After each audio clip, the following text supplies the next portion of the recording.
보도록 하겠습니다. 느헤미야라는 이름의 뜻은 하나님이 위로하신다 였습니다. 그는 이방 땅 페르시아에서 포로의 후손으로 태어나게 됩니다. 주전 605년부터 바벨론이 예루살렘을 침공하고 인재들을 잡아가더니 결국 주전 586년에 예루살렘이 멸망하게 됩니다. 이로 인해 이스라엘 민족은 바벨론 제국의 온 사방으로 뿔뿔이 흩어지게 되죠. 그로부터 140년이라는 시간이 지난 어느 날 페르시아 왕의 보좌관을 지내던 히브리인의 후손 느헤미야에게 하나님은 예루살렘의 소식을 듣게 하시고 또 그 소식을 들은 이후에 예루살렘으로 가서 고통 가운데 부르짖는 백성들을 위로하고 무너진 예루살렘 성벽을 재건하라라는 거룩한 부담감을 주셨습니다. 사실 느헤미야는 예루살렘에서 태어난 것도 아니고 포로로 잡혀갔던 1세대도 아니며 한 세대가 지난 다음에 태어난 세대도 아닌 적어도 100년의 시간이 지난 다음에 바벨론이 멸망한 후에 중동의 새로운 강자 페르시아에서 태어난 사람이었다라는 것이죠. 그러나 느헤미야는 하나님이 슬퍼하시는 것에 애통했고 하나님이 기뻐하시는 것에 함께 기뻐하며 하나님이 관심 가지시는 것에 열정을 쏟아붓는 온전한 신앙을 소유한 사람이었습니다. 그는 죽을 각오를 하고 당시 페르시아 왕인 아닥사스다에게 나아가 예루살렘 총독으로 갈 것을 제가받는데 성공하게 되죠. 이 성공 이면에는 금식하며 울며 기도했던 기도의 모습이 있었습니다. 그리고 그러한 제가를 받고 난 이후에 당시 4개월이나 걸리는 여행길에 올라 마침내 잿더미로 변한 예루살렘에 도착하게 됩니다. 그리고 느헤미야는 백성들과 함께 무너진 성벽을 재건하는 것과 동시에 에스라와 함께 패배의식과 절망 가운데에 사로잡혀 있는 백성들의 마음도 회복시키기 시작했던 것이죠. 느헤미야와 제사장이며 학사인 에스라가 이끌었던 신앙 부흥은 이 구약 성경에서 가장 놀라울 정도로 체계적이고 조직적인 운동이었습니다. 그리고 역설적으로 이 놀라운 신앙의 부흥은 이스라엘이 역사적으로 가장 암울했던 시기에 일어났던 부흥이라는 것이죠. 외적으로는 이스라엘의 재건을 두려워하는 수많은 대적의 전쟁 위협이 있었고 내부적으로는 기득권층들의 시기와 질투로 온갖 루머와 협박에 시달렸다라는 것이죠. 가장 가까이에서는 느헤미야를 힘있게 도와야 할 선지자들과 제사장까지도 사마리아인들과 즉 원수들과 결탁하거나 매수되어 있었다라는 것이죠. 그러나 느헤미야는 환경이나 사람들의 소리를 두려워하지 않았습니다. 그는 썩고 부패한 것들을 과감히 제거하고 하나씩 고쳐나갔습니다. 느헤미야가 이스라엘 역사상 가장 어두운 시대를 부흥의 시대로 이끌 수 있었던 이유는 과연 무엇이었을까요? 느헤미야의 삶의 중심에는 하나님의 말씀이 있었습니다. 그리고 그 말씀에 순종하며 그 말씀을 붙들고 기도하는 인생을 살았기 때문에 어쩌면 이스라엘 역사상 가장 어두운 시대의 부흥을 이끌 수 있었던 것이죠. 그는 하나님의 부르심에 순종하여서 페르시아의 고관직을 내려놓고 무너진 조상들의 나라 예루살렘을 향했던 것입니다. 느헤미야는 그렇게 기도하면서 하나님이 예루살렘에서 하시고자 하는 일이 무엇인지를 깨닫게 되었던 것이죠. 그리고 우리가 계속해서 살펴보았던 것처럼 마침내 수많은 방해와 위험 속에도 예루살렘에 남아 있었던 유민들과 함께 140년 동안이나 무너져 있었던 예루살렘의 성벽을 온 힘을 다해 52일 만에 완성하는 감격스러운 순간을 맞이하게 되었습니다. 동시에 느헤미야는 성벽을 쌓아나가며 무너진 공동체를 다시 세워나갔죠. 느헤미야가 학사 겸 제사장이었던 에스라와 주도한 신앙의 개혁은 크게 4가지로 나눌 수 있습니다. 첫 번째로는 이방인과의 혼인금지요, 두 번째는 안식일을 준수하는 것이었습니다. 그리고 세 번째로는 11조의 생활이었으며 네 번째로는 성전의 개혁 운동이었던 것이죠. 이 모든 것을 이끌고 어쩌면 겉으로 보기에 완벽한 부흥, 또 외적으로는 내적으로 완벽한 부흥을 이룬 이후에 이제 느헤미야는 다시 이 페르시아로 돌아가야 했습니다. 그는 아닥사스다 왕 20년, 즉 주전 440년에 예루살렘 총독으로 부임해서 무려 12년의 기간 동안 그 예루살렘 총독으로 사역을 감당하게 되죠. 그리고 아닥사스다 왕 32년, 즉 주전 433년경에 약속한 총독의 임기가 만료돼서 다시 페르시아 궁으로 돌아가게 됩니다. 오늘 본문에 읽었던 말씀에는 며칠 후에라고 번역되어 있지만 적어도 1년과 2년의 시간이 걸렸을 것입니다. 올 때 한 4개월 정도 걸렸으니까 4개월에 걸쳐서 사역을 마치고 돌아간 것이죠. 그리고 약 2년의 시간이 흐른 이후라는 것이죠. 어느 정도의 시간이 지난 느헤미야는 다시 예루살렘으로 돌아왔습니다. 그런데 예루살렘 공동체는 하나님과 언약한 것을 잊은 채 이곳 저곳에서 다시금 죄의 씨앗을 독버섯처럼 키우고 있었다라는 것이죠. 페르시아에서 돌아온 느헤미야는 과거에 있었던 예루살렘의 개혁을 다시 시작하게 됩니다. 느헤미야 13장에는 다시 시작한 느헤미야의 개혁 4가지 영역이 기록되어져 있는 것이죠. 하나님은 구약 역사상 가장 위대한 신앙의 부흥 운동을 마침내 느헤미야와 학사에스라와 이스라엘 백성들과 마침내 이뤄냈습니다 하고 해피엔딩으로 딱 끝났으면 뭔가 우리와 많이 다른 그런 무슨 위인 정기를 잇는 것과 같은 그러한 마음으로 우리 가운데 다가오겠죠. 그런데 우리의 마음 가운데에 멀리 느껴지는 것이 아니라 가까이 느껴지고 이것이 우리의 마음에 도전이 되는 이유는 그러한 부흥 운동을 이끌었던 이들이 불과 얼마 지나지 않아 다시 연약함 가운데에 넘어지고 있었다라는 것이죠.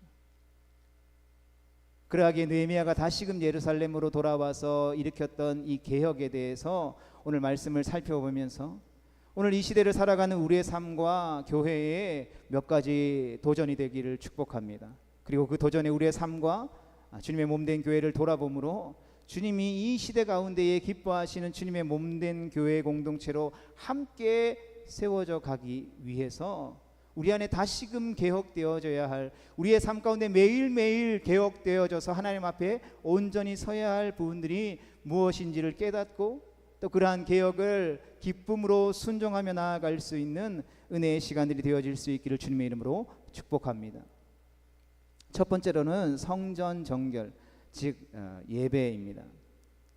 성경은 우리를 향하여서 죄를 뿌리 뽑아야 한다라고 말합니다. 이스라엘은 12년이라는 시간 동안 느헤미야와 에스라와 함께 이 이스라엘 공동체의 부흥 운동을 이끌었지만 수백 년간 쌓아왔던 이 지도자들의 고질병은 사라지지 않았다라는 것이죠. 그 고질병은 제사장이었던 엘리야십에게서 드러나게 됩니다. 여러분, 우리가 나라와 민족을 위해서 기도할 때 대통령을 위시한 위정자들을 위해서, 리더들을 위해서, 내가 속한 어떤 공동체의 리더를 위해서 끊임없이 우리가 중보하고 기도해야 하는 이유가 바로 여기에 있는 것이죠. 성전에는 골방이라는 곳이 있는데 그것은 백성들이 하나님 앞에 드린 각종 헌금과 11조 또는 곡식의 헌물들을 한 곳에 모아두는 곳이었죠. 얼마나 중요하겠습니까? 이것이 물질적으로만 중요한 것뿐만 아니라 영적으로도 중요한 위치에 있었다라는 것이죠. 그리고 레위인들의 생활을 돕고 성전을 운영하는 데 사용했다라는 것이죠. 때로는 우리는 그렇지 않아야 하지만 우리의 삶과 교회와 신앙이 분리되어져 있을 때가 많잖아요. 그런데 이스라엘 백성들에게 있어서 삶과 신앙은 결코 분리될 수 없는 것이었습니다. 그러하기에 이스라엘 백성들에게 있어서 성전에 있어서 바로 이 성전의 골방이라는 곳은 매우 영적으로 중요한 곳이었다라는 것이죠. 그런데 이 이스라엘 백성들이 특별히 제사장 엘리야십이 이런 중요한 방을 누구에게 넘겨줬다라고요? 이스라엘 대적인 원수인 암몬의 족장 도비아를 위한 방으로 내어줬다라는 것입니다. 도비아가 어떤 인물입니까? 산발락과 함께 유대 민족을 멸살시키고자 한 인물이라는 것이죠. 여러분, 철천지 원수에게 가장 중요한 곳을 내어준 것이라는 것이죠. 즉 백성들의 영적인 부분을 책임져야 할 대제사장 엘리야십이 산발락과 내통하여 산발랏의 오른팔 격인 도비아를 성전 안으로 끌어들인 것이죠. 그냥 성전 안으로 끌어들인 것이 아니라 가장 핵심적이고 가장 중요한 곳으로 끌어들였다라는 것이죠. 페르시아에서 예루살렘으로 돌아온 느헤미야는 이 일로 큰 충격을 받게 됩니다. 인간적인 배신감을 이루 말할 수 없었을 것입니다. 느헤미야가 성전의 모든 것을 맡길 정도로 신뢰했던 인물이 엘리야십이었기 때문입니다. 여러분, 우리가 매일매일 하나님의 말씀 앞에, 그 하나님의 임재 앞에 서지 않으면 누구든지 반드시 넘어질 수 있다는 것을 기억해야 하는 것이죠. 내가 주일날 오늘 예배 가운데에 은혜 받았으니까 한 주간도 열심히 살 수 있을 거야. 천만에요. 내일 아침에 하나님 앞에 서지 않으면, 하나님 말씀 앞에 서지 않으면, 예배를 드리고 나아가는 그 걸음 가운데 우리가 하나님의 임재와 함께 동행하지 않으면 우리는 얼마든지 넘어질 수 있는 것이죠. 우스갯소리로 한때 40일 금식하며 기도하며 산에 내려와서 처음 만나는 사람에게 막 싸우고 했다라는 이야기들을 많이 들은 적이 있습니다. 매일매일 우리는 하나님 앞에 매 순간순간 하나님의 임재 앞에 설 수 있어야 한다라는 것이죠. 그리고 우리가 수요일에 이제 계속해서 살펴보는 욥의 말씀을 보면서 욥이 왜 어떻게 하나님 앞에 의로운 사람이라 칭함을 받을 수 있었는지에 대해서 우리가 살펴보았잖아요. 자녀들이 함께 생일잔치에 가족들과 친척들을 다 불러 모아놓고 먹고 마시며 함께 즐거운 교제를 나누며 화목한 우애를 나누는 것 얼마나 보기 좋습니까? 그러한 모습을 보면서 단순히 흐뭇해하는 것이 아니라 욥이 어떠한 마음을 가졌다고요? 그들이 먹고 마시고 우애스러운 모습을 보이는 것은 좋지만 그렇게 모여서 함께 떠들고 먹고 마시는 그 상황 가운데에 마음으로 하나님을 욕되게 할까봐, 혹시나 마음으로 하나님을 원망하게 될까봐 두렵고 떨림으로 그 잔치가 끝나면 그 자녀들을 정결하게 하고 그 다음날 아침에 하나님 앞에 예물 드렸다고요. 그가 동방의 가장 큰 부자였지만 그는 자녀들의 정결을 위해서, 자녀들이 죄에서부터 돌이키는 일들을 위해서 그 어떠한 것도 아끼지 않는 자였습니다. 신약 성경으로 표현하면 피 흘리기까지 죄와 싸우기 위해 끊임없이 노력하는 신앙의 인물이었다라는 것이죠. 성도 여러분, 이제 느헤미야는 거룩한 분노로 도비아의 모든 물건을 그 성전 골방에서 밖으로 내어 던져버립니다. 그리고 그 방을 정결하게 한 다음에 성전 기구와 제물을 바칠 곡식과 향을 다시 그 골방으로 들여놓게 되는 것이죠. 이처럼 우리도 세상의 죄와 유혹을 끊임없이 예배에 전해 들여오고 있지 않습니까? 밖으로 던져버려야 할 죄의 모습들을 가장 중요한 하나님을 예배하는 초소인 우리의 마음의 중심에 드리고 있지 않은지 우리가 생각해보고 점검해 봐야 하는 것이죠. 성도 여러분, 그런 면에서 우리가 버려야 할 도비아의 물건들은 무엇입니까? 우리의 마음의 성전에 내어준 영적 도비아는 과연 무엇입니까? 오늘 예배하는 이 시간 성령 하나님께서 깨닫게 하여 주실 줄로 믿습니다. 이 세상에는 두 종류의 죄인만 존재하죠. 회개하는 죄인과 회개하지 않는 죄인. 회개하는 죄인인 자신의 삶에서 거룩한 예배를 방해하는 모든 것을 하나님 앞에 가져와 불사르고자 하는 사람이었다라는 것이죠. 죄를 안 짓는 사람이 아니라 죄를 지을 수밖에 없는 연약한 존재이기에 끊임없이 매 순간순간마다 그 죄를 하나님 앞에 가지고 와서 하나님께서 그 죄를 도말하여 주시기를, 그 죄를 용서하여 주시기를 애쓰고 몸부림치는 사람이었다라는 것이죠. 성경에서 이야기하는 하나님의 마음에 합한 자가 어떠한 사람입니까? 막 하나님 앞에 엄청나게 위대한 인물이 돼서 영광 돌리는 것이 하나님의 마음에 합한 자라고 성경이 이야기합니까? 그렇지 않죠. 다윗이 왕이었기 때문에 하나님 마음에 합한 자라고 이야기한 것이 아니라는 것이죠. 다윗이 나가는 모든 전쟁에서 승리했기 때문에 하나님께서 다윗은 내 마음에 합한 자야 라고 말한 것이 아니다라는 것이죠. 하나님이 왜 다윗을 내 마음에 합한 자라고 했습니까? 모두의 눈과 귀를 가려버릴 수 있는 그 가장 최고의 높은 위치에 있었음에도 불구하고 자신이 지은 죄를 하나님께서 책망하실 때에 하나님 앞에 회개하고 자복하는 심령으로 나아가 하나님의 은혜를 구했던 그 모습 때문에 하나님이 내 마음에 합한 자라고 이야기했다라는 것이죠. 다윗이 가졌던 외모나 능력이나 학벌이나 명예나 권력이나 그것들을 통하여서 하나님이 내 마음에 합한 자라고 말씀하신 것이 결코 아니다라는 것이죠. 그러나 오늘날 우리는 그것을 가져야만 하나님의 마음에 합한 자고 하나님 앞에 영광 돌릴 수 있다라고 생각한다라는 것이죠. 자신의 삶이 지금 하나님 앞에 거룩하고 정결한 모습으로 서 있는지는 중요하지 않았다라는 것입니다. 우리가 삶 전체를 하나님 앞에 드리는 것도 중요하지만 우리 삶 가운데에 숨겨놓은 허물을 고백하는 것도 매우 중요하다라는 것을 우리를 깨달을 수 있어야 하는 것이죠.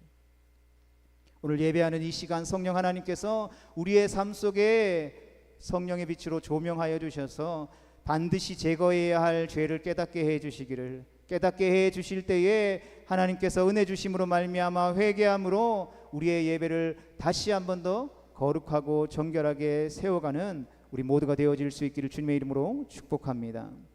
두 번째로는 물질의 개혁 11조였습니다. 제사장 엘리야십이 이렇게 행동했으니 백성들의 삶은 말할 것도 없었겠죠. 일단 11조가 줄어들었습니다. 성전의 골방은 백성들이 하나님께 드린 11조를 쌓아두는 곳인데 이 골방이 텅 비어 있었다라는 것이죠. 11조를 통해서 성전에서 일하는 레위인들을 먹여 살려야 함에도 불구하고 백성들은 느헤미야가 돌아가자 서서히 게으름을 피우기 시작합니다. 그러나 레위인들과 제사장들의 생계가 그러므로 인해 힘들어졌고 그들은 자신의 삶을 위해서 밭으로 일하러 나갔다라는 것이죠. 제사장들과 레위인들이 먹을 것이 없어서 밭으로 일하러 나간 것이 아니라는 것입니다. 느헤미야 13장 10절 말씀을 같이 읽어보겠습니다. 시작. 내가 또 알아본즉 레위 사람들이 받을 몫을 주지 아니하였으므로 그 직무를 행하는 레위 사람들과 노래하는 자들이 각각 자기 밭으로 도망하였기로. 아멘. 사정이 이러하니까 결과적으로 성전을 돌볼 사람이 없어졌다는 것이죠. 그로 인해 성전은 또다시 방치되어지고 예배는 뒷전이 되어졌고 백성들의 신앙 상태는 더욱더 죄악으로 빠져들어갔다는 것이죠. 이들은 불과 몇 년 전에 죽음으로 맹세하며 하나님께 언약한 백성들이었습니다. 이에 느헤미야는 지도자들을 불러서 야단치죠.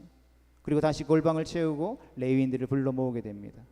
그리고 그 중에 믿을 만한 신실한 자들에게 책임을 맡기게 되죠. 11절 말씀 같이 읽어보겠습니다. 시작. 내가 모든 민장들을 꾸짖어 이르기를 하나님의 전이 어찌하여 버림받았느냐 하고 곧 레위 사람을 불러 다시 모아 다시 제자리에 세웠더니. 아멘.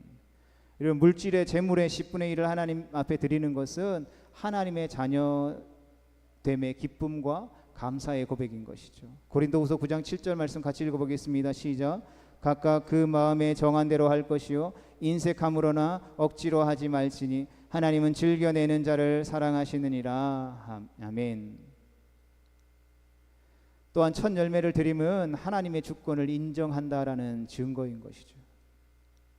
첫 시간, 첫 수확, 첫 열매, 처음 것을 하나님 앞에 드리는 것은 하나님이 나의 복의 근원이며 생명의 근원이시라는 고백인 것이죠. 오늘날 이 11조나 물질에 대한 개념들이 계속해서 변질되어져 가서 성경 당시에도 그랬었던 것 같아요. 하나님과 예수님은 끊임없이 무엇을 말씀하십니까? 그 예물을 드리는 사람의 마음의 중심이 중요하다라는 것을 끊임없이 말씀하죠. 그러나 죄인된 인간들은 무엇으로 하나님 앞에 영광 돌릴 수 있다라고 생각합니까? 그 물질의 많고 적음으로 영광 돌릴 수 있다라고 이야기하는 것이죠.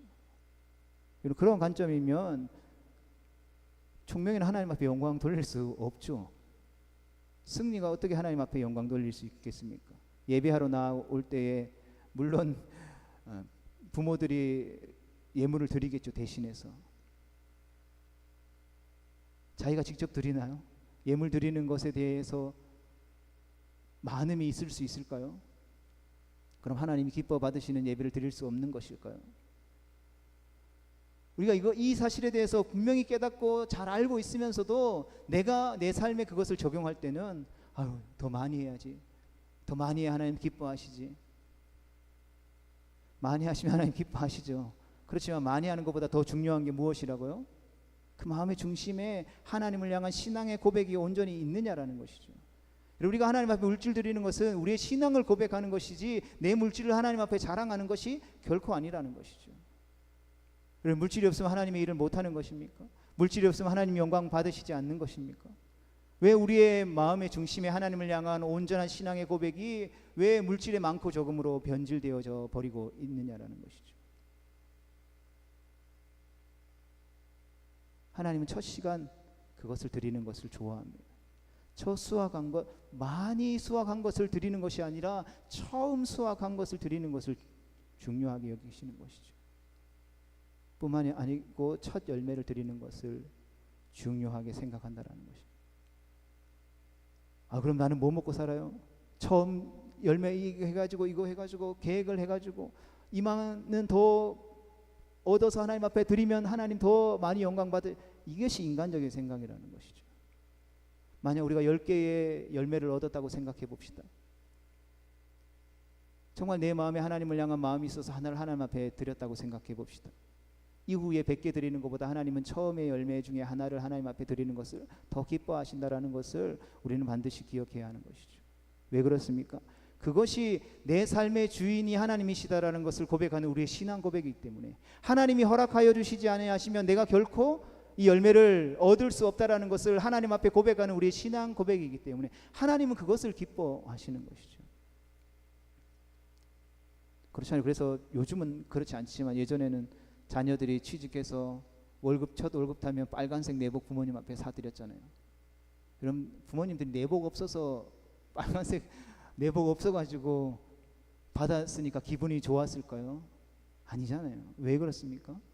자녀가 내가 이렇게 키웠더니 자녀가 이제 성장해서 직장생활에서 사회에 나가서 이제 어른이 소위 되어서 그 처음 탄 첫 월급으로 그동안 자신을 기르고 입히고 먹여주신 부모님에게 감사의 마음을 표현하는 그 첫 마음이 기쁘기 때문에 우리가 그 빨간 내복을 기뻐하는 것이지, 요즘 같으면 뭐 구찌 명품백 가지고 와라 뭐 이렇게 이야기해야 되잖아요. 우리가 물질의 양을 따진다면 무슨 빨간 내복이냐, 난 이런 거 원하지 않는다. 요즘 많이 변질돼서 그런 부모님들도 있다고 하지만 그 빨간 내복에 담긴 의미는 그 부모님을 향한 자녀의 마음을 알기 때문에 그것을 소중하게 여기는 것이죠. 여러분, 이런 개혁이 과연 쉬울까요? 절대 쉽지 않습니다. 그래서 느헤미야는 기도하면서 개혁을 감당했던 것이죠. 그래서 느헤미야서는 단순히 성벽을 재건하는 건축에 관련된 이야기가 아니라 하나님의 일을 하기 위해 하나님의 사람들이 무엇을 해야 하는지에 대해 이야기해주는 기도서라는 것이죠. 늘 신중하게 결단하면서도 하나님의 은혜를 잊지 않고 처음부터 끝까지 느헤미야는 하나님 앞에 간구했다라는 것이죠. 본문 14절 말씀입니다. 함께 보겠습니다. 시작. 내 하나님이여, 이 일로 말미암아 나를 기억하옵소서. 내 하나님의 전과 그 모든 직무를 위하여 내가 행한 선한 일을 도말하지 마소서. 아멘. 이 구절은 어떻게 보면 하나님 내가 이만큼 선한 일 했으니까 잘 봐주세요라는 기도로 오해할 수 있습니다. 그러나 느헤미야의 이 기도는 자신의 사역을 채우기 위한 기도가 아니라는 것을 우리는 분명히 알 수 있죠. 그는 하나님의 말씀에 순종해서 예루살렘 땅에 선한 일을 감당하는 것을 기억해서 하나님이 원하시는 예루살렘, 이스라엘 예루살렘을 이룰 수 있도록 하나님 은혜를 베풀어 주세요라고 기도하고 있는 것이죠. 그는 끝까지 이스라엘의 부흥과 개혁에 하나님의 은혜가 필요하다라는 것을 하나님 앞에 간구했던 것이죠. 성도들은 어쩌면 우리의 삶의 가장 민감한 부분이고 가장 현실적인 부분이기에 그만큼 부담감으로 다가오지만 반대로 영적으로 가장 중요한 부분이기에 주님께서 우리의 마음에 은혜를 부어주심으로 말미암아 주님의 은혜 아래 온전한 영적인 개혁이 일어날 수 있게 되기를 주님의 이름으로 축복합니다. 세 번째로는 시간의 개혁입니다. 즉 안식일에 대한 부분이죠. 느헤미야가 지적한 또 하나는 안식일에 관한 것이었습니다. 특별히 이 일에 관해 귀족들을 끄집게 되죠. 그러니까 가장 형편이 좋은 사람들임에도 불구하고 오히려 사람들이 일하지 않는 안식일을 틈타서 막 상인들을 부추기고 장사하도록 하게 했기 때문이라는 것이죠. 이처럼 욕심은 늘 또 다른 욕심을 낳게 됩니다. 이로 말미암아 느헤미야가 어떤 일들을 행하게 됩니까? 안식일에 성문을 닫아버리죠. 눈앞에 보이는 작은 이득 때문에 후에 올 엄청난 축복을 놓치지 않기 위해서였다라는 것입니다. 그래서 훌륭한 리더란 오해를 받더라도 때로는 결국 백성들에게 무엇이 유익한가를 아는 자들임을 기억해야 하는 것이죠. 이와 같은 일을 행하면서 느헤미야는 그 근거를 댑니다. 그 근거로 이스라엘 민족이 하나님의 심판을 받아 망하게 된 가장 큰 요인이 바로 안식일을 하나님 앞에 드리지 않았기 때문이라고 말하고 있는 것이죠. 본문 18절 말씀 같이 보겠습니다. 시작. 너희 조상들이 이같이 행하지 아니하였느냐? 그래서 우리 하나님이 이 모든 재앙을 우리와 이 성읍에 내리신 것이 아니냐? 그럼에도 불구하고 너희가 안식일을 범하여 진노가 이스라엘에게 더욱 심하게 임하도록 한도다 하고. 아멘. 요즘은 주일에도 일을 해야 하는 상황들이 많죠. 주말을 이용해서 가족들과 함께 여행을 가는 일도 많아졌습니다.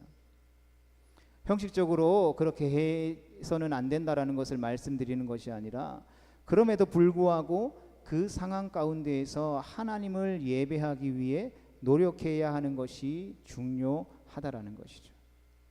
교육부서를 부교육자 시절에 섬길 때에 늘 함께 섬기는 선생님들의 고민이었죠.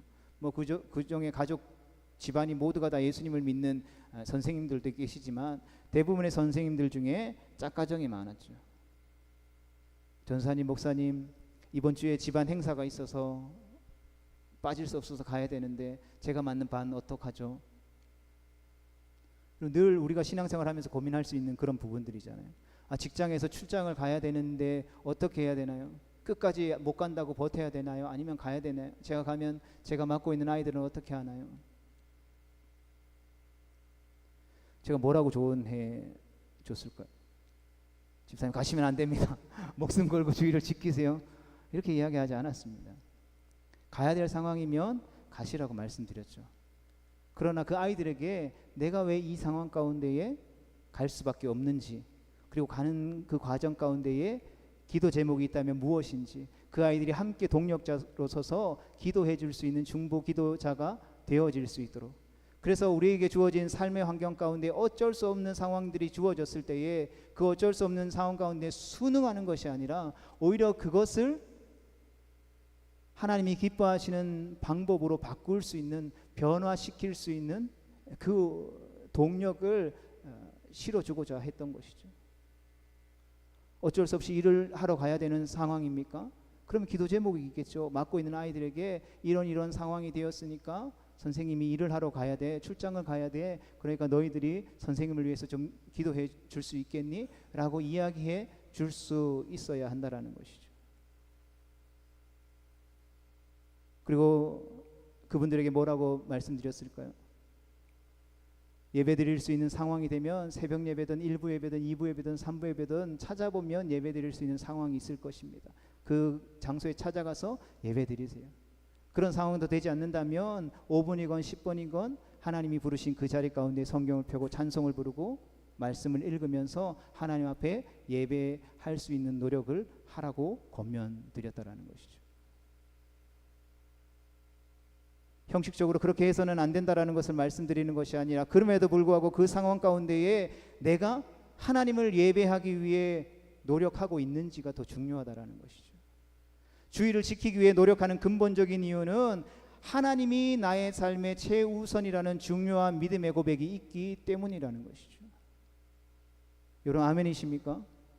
여러분 하나님이 나의 삶의 최우선 순위라면 내가 어쩔 수 없는 상황 가운데에 내가 섬기는 교회를 떠나서 다른 지역에 가게 되면 하나님이 왜 그 자리 가운데에 나를 보내신지에 대해서 생각하고 고민하겠죠.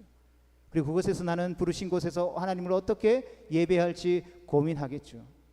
아유, 우리 교회 못 가니까 그냥 공쳤네, 이번 한 주는 쉬어야지, 이렇게 생각하지 않는다는 것이죠. 주일은 어떤 날입니까? 같이 읽어보겠습니다. 시작. 주일은 세상의 시끄러운 소리를 뒤로하고 하나님께 시야를 고정하는 시간입니다. 아멘. 그 시간은 에너지를 재충전하는 시간이고 하나님께 복을 받는 시간이며 무엇보다 가장 귀한 것은 하나님 앞에 드리는 시간이라는 것이죠. 주일은 우리가 나와 있는 이 시간은 하나님 아버지가 나의 삶의 주인이라는 신앙 고백이나 그 아버지의 자녀됨을 선포하는 시간이라는 것이죠. 그러므로 주일은 하나님을 경배하기 위해, 그분이 주신 공동체를 섬기기 위해 나를 위해 어떻게 해야 된다고요? 쉬어야 한다라는 것이죠. 영적인 개념의 쉼을 말씀드리는 것입니다. 느헤미야는 안식일에 관해서 몇 가지 개혁을 부르짖으며 다시 이렇게 기도하게 됩니다. 본문 22절 말씀입니다. 같이 보겠습니다. 내가 또 레위 사람들에게 몸을 정결하게 하고 와서 성문을 지켜서 안식일을 거룩하게 하라 하였느니라. 내 하나님이여 나를 위하여 이 일도 기억하시옵고 주의 크신 은혜대로 나를 아끼시옵소서. 아멘. 느헤미야는 거듭 간절한 마음으로 이런 선한 일을 위하여 은혜를 베풀어 주시기를 기도했다라는 것이죠. 주님, 내가 주의를 거룩히 지킬 수 있도록, 온전히 지킬 수 있도록 나의 삶의 환경과 형편들을 지켜 인도 보호해 주시옵소서라고 기도해야 한다라는 것입니다. 이렇게 느헤미야는 모든 새로운 결정을 할 때마다 기도하는 것을 잊지 않았다라는 것이죠. 성도 여러분, 중요한 것은 이 안식일에 대한 개념의 개혁의 중요성은 어떠한 상황과 형편에 우리가 속해서 살아간다 할지라도 우리의 삶의 전부가 되시는 주님 앞에 나아가는 예배를 소홀히 하거나 잊어버리지 않게 되기를 간절히 소망하는 것이죠. 그것의 첫 번째는 우리의 마음의 중심이요, 두 번째는 하나님께서 허락하신 공동체와 장소의 개념이 중요하다라는 것을 우리가 잊지 않았으면 좋겠습니다. 그리고 마지막 네 번째, 세상을 사랑하는 마음의 개혁, 즉 이방인과의 혼인을 금지한 것입니다. 구약 성경에서 이스라엘 민족에게 가장 많이 언급되는 죄가 있다면 바로 이방신을 섬기는 것입니다. 그런데 이방신을 섬기게 된 원인은 무엇입니까? 바로 이방인과의 혼인이었다라는 것이죠. 그러니까 본문 말씀에는 이러한 혼인의 결과가 무엇인지를 알려줍니다. 그들의 자녀가 아스돗 방언은 하면서 정작 모국어인 히브리어는 하지 못하게 된 것이죠. 이것을 본 느헤미야는 화가 머리 끝까지 났죠. 그래서 그 자녀의 부모의 머리를 쥐어받고 성경은 머리털까지 뽑았다라고 표현하고 있습니다. 지금 같으면 고속감이겠죠. 느헤미야가 어떠한 이유에서 이렇게 행동했는지, 이것이 오늘날 우리의 관점으로 보면 너무 심한 거 아니야 라고 생각할 수도 있겠지만, 성대로 언어라고 하는 것은 그 가치관과 사상의 뿌리죠. 아무리 한국인의 정체성을 가르쳐도 언어를 가르쳐주지 않으면 뿌리 자체가 생기지 않죠. 제가 선교제에 있었던 중앙아시아의 키르기즈스탄이라는 나라도 옛날 구소련 시대에 러시아를 모국어로 썼던 지역이죠. 독립하고 나서 20년이 지나고 30년이 지나서 이들이 하는 것이 무엇입니까? 우리가 단순히 지리적으로 경제적으로 독립했다라고 해서 우리가 나라가 되는 것이 아니라 우리의 모국어를 사용해야만 우리가 키르기즈스탄이라는 국가의 민족의 정체성을 찾을 수 있다라고 생각해서 모두가 다 학교에서 러시아 말로 다 배우죠. 러시아 말을 사용해야만 모든 관공서의 일들을 할 수 있던 시대를 지나서 이제는 관공서에서도 구소련이 붕괴되면서 러시아로 떠나지 않고 러시아의 그 키르기즈스탄에 살고 있었던 사람들도, 러시아 사람들도 이제는 우리가 키르기즈스탄의 민족이기 때문에 키르기즈 언어를 사용합시다 라는 운동들이 일어나는 거죠. 왜 그렇게 할까요? 왜 굳이 그 사람들에게 편한 러시아 말을 두고 자기들 말고는 사용하지 않는 키르기즈 언어를 사용할까요? 그래서 저희 가정이 선교지로 갔을 때도 러시아어를 배우지 않고 키르기즈 민족의 언어를 배웠어요. 다 놀라지 않을까요? 한국 사람이 여기 온 것도 놀라운데 너가 키르기즈 말을 배운다고? 우리도 잘 사용하지 않고 잘 모르는 언어를 너네가 왜 배워? 왜 배울까요? 러시아는 그들의 민족과 사상을 담고 있지 못하기 때문이죠. 여러분, 우리가 아무리 영어를 잘한다고 해서 영어로 복음을 듣는 것과 우리의 모국인 한국적인 표현을 가지고 복음을 듣는 것은 전혀 다른 의미로 다가오는 것이죠. 이스라엘 민족에게도 히브리어를 가르치는 것은 바로 생존의 문제였다라는 것이죠. 그러니까 언어가 사라지면 민족의 존폐가 위태로워지잖아요. 히브리어를 모르면 모세의 오경을 알 수 없고 모세의 오경을 모르면 하나님을 알 수 없는 것이죠. 여러분, 중세 시대의 교회가 타락한 이유도 바로 성경을 읽지 못하게 했기 때문이죠. 성경에는 수많은 도덕적인 규범이 들어 있습니다. 사회에서 배운 것보다 훨씬 더 높은 수준의 행동 규범들을 제시하고 있죠. 그런데 그리스도인들의 도덕 수준이 세상 사람들보다 못하다면 어떻게 하나님의 자녀라고 할 수 있겠습니까? 엘리야십은 대제사장이었죠. 그러나 하나님의 말씀 가운데 세운 4가지 계획을 실천하지 않았을 때의 그의 신앙은 삽시간에 무너졌습니다. 목사라는 직분이 신앙을 유지시켜주는 게 아니라는 것이죠. 그는 사마리아군의 지도자인 산발랏과 정략 결혼을 하고 내통까지 하게 됩니다. 이는 그의 삶의 예배가 무너졌기 때문이라는 것이죠. 느헤미야도 이 일을 깨닫게 하기 위해서 솔로몬을 언급하게 됩니다. 13장 26절과 27절 말씀을 같이 보겠습니다. 시작. 또 이르기를 옛적에 이스라엘 왕 솔로몬이 이 일로 범죄하지 아니하였느냐.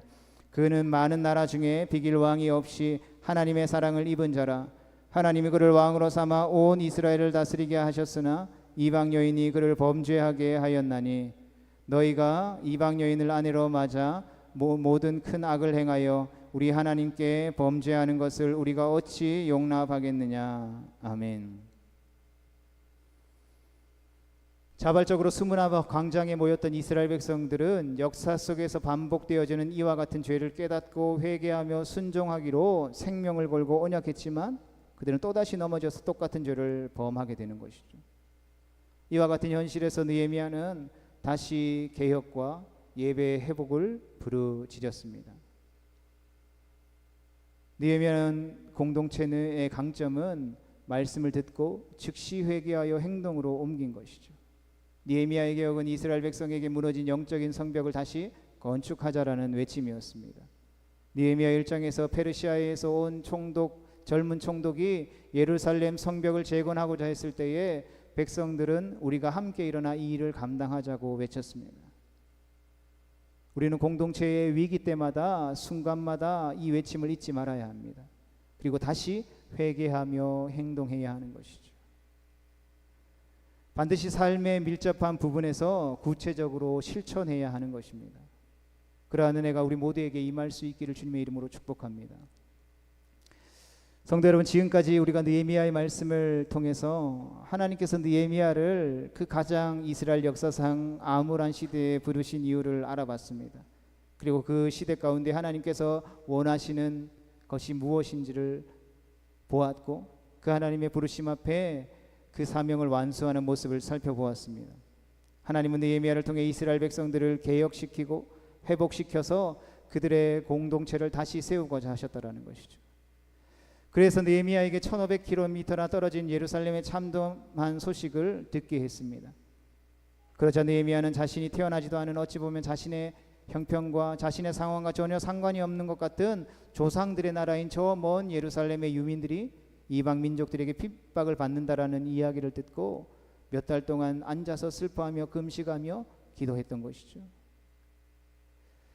2024년을 시작하며 이 대목을 시작으로 이 느헤미야의 말씀을 함께 나누기 위해 준비하면서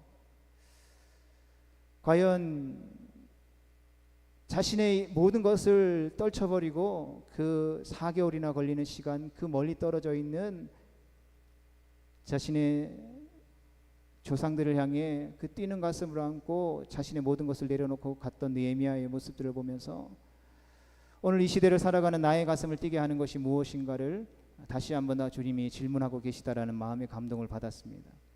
그리고 동일하게 우리 모두에게 이 말씀을 함께 나누며 주님의 몸된 교회로 부르신 우리 모두에게 우리 주님이 질문하고 계시다라고 생각합니다. 성도 여러분, 지금 우리의 가슴을 뛰게 하는 것은 무엇입니까? 세상의 그 어떤 것입니까? 아니면 하나님이 우리에게 주신 것입니까? 하나님 우리에게 주신 신앙은 다른 사람의 아픔을 내 아픔으로 받아들일 줄 아는 것입니다. 영성의 깊이 가운데 하나는 과연 내가 하나님의 사랑으로 다른 누군가를 사랑하고 그 사랑으로 그들의 상처를 치유하고 공감하고픈 열망이 있는가에 있는 것이죠. 성대로 오늘날 이 나라와 이 민족이 신음하고 있습니다. 어쩌면 낭떠러지로 향하고 있는 그 상황 가운데 브레이크가 고장나버린 만원 버스와 같은 모습입니다. 그런데 중요한 것은 그 누구도 관심을 가지고 있지 않다라는 것이죠. 그럼 교회조차도 관심 가지지 않고 있는 것이죠. 내 교회, 내 성도, 지금 내가 해야 될 그 행사들, 그것만 잘 되면, 그것만 잘 이루어지면 우리는 행복한 거야, 하나님이 기뻐하실 거야 라고 착각하고 있다는 것이죠. 왜요? 나와 상관이 없다고 생각하기 때문에. 어쩌면 더 나아가서 내 힘으로는 어찌할 수 없다라고 생각하기 때문에. 여러분, 세상 사람들도 지금 우리가 살아가는 이 대한민국이 위기라는 것을 알고 있습니다. 우리가 속해 살아가는 이 지구라는 공동체가 위기라는 것을 끊임없이 말하고 있죠. 그런데 온 열방을 다스리고 통치하시는 만왕의 왕이요 만주의 주가 되시는 주님의 거룩한 백성인 성도들은 그것을 외면하고 있다는 것입니다. 그럼 우리를 향해 주님은 말씀하고 계시죠.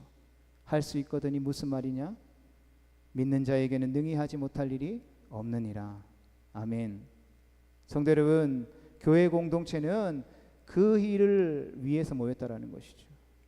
우리가 할 수 있는 믿음의 순종, 그 길을 함께 걸어가기 위해 부르심을 받았다라는 것입니다. 그 일은 어떻게 보면 우리의 힘으로 능히 할 수 없는 일이죠. 우리는 불가능하다라고 생각하는 것이죠. 그런데 왜 주님이 우리를 그 일을 위해 부르셨다라고요? 우리는 할 수 없지만 우리와 함께 하시는 주님이 계시다면 능히 그 일을 할 수 있다라는 믿음을 우리에게 갖기를 원하시기 때문에, 주님의 나라와 주님의 영광을 위해 우리가 무엇인가를 하는 것처럼 보이지만 우리가 해야 할 것은 그 일을 친히 행하시고 이루시며 길을 여시며 우리 앞에 앞서가시는 그 주님을 찬양하고 그 주님 앞에 영광 돌리며 그 뒤를 따르며 우리가 할 수 있는 믿음의 순종을 하기를 원하시기 때문에 부르셨다라는 것이죠. 나와 상관없는 일이 아니라 나를 구원하시고 자녀 삼아주신 주님이 함께 하시기를 원해서 함께 할 자를 이 시대 가운데도 찾고 계시다라는 것이죠. 내 힘으로 어찌할 수 없기에 주님을 바라보고 주님께서 일하시도록 하나님 앞에 예배하고 기도하고 다시 한 번 더 하나님의 초자연적인 일하심과 역사하심을 이 땅 가운데 풀어놓을 자를 찾고 계시다라는 것이죠. 바라기는 우리 산동교회 함께 예배, 이 시간에 예배하는 우리 모두가 다시 함께 일어날 수 있기를 축복합니다. 일어나서 이 땅에 무너진 영적인 기초를 다시 쌓기를 소망합니다. 예수 그리스도의 보혈로 이 땅을 치유하며 행진하며 나아갈 수 있기를 소망합니다. 그래서 오래 황폐하였던 이 땅 구석구석 가운데에 우리가 할 수 있는 그 믿음의 순종을 통해서 우리가 함께 걸어가는 그 걸음들을 통해서 푸르르는 그리스도의 계절이 임하게 되는 그 실제를, 또 환상을 우리가 함께 목도할 수 있기를, 그렇게 함께 주님의 몸된 교회로 세워져 가며 주님 앞에 쓰임 받게 되는 우리 모두가 될 수 있기를 주님의 이름으로 축복합니다.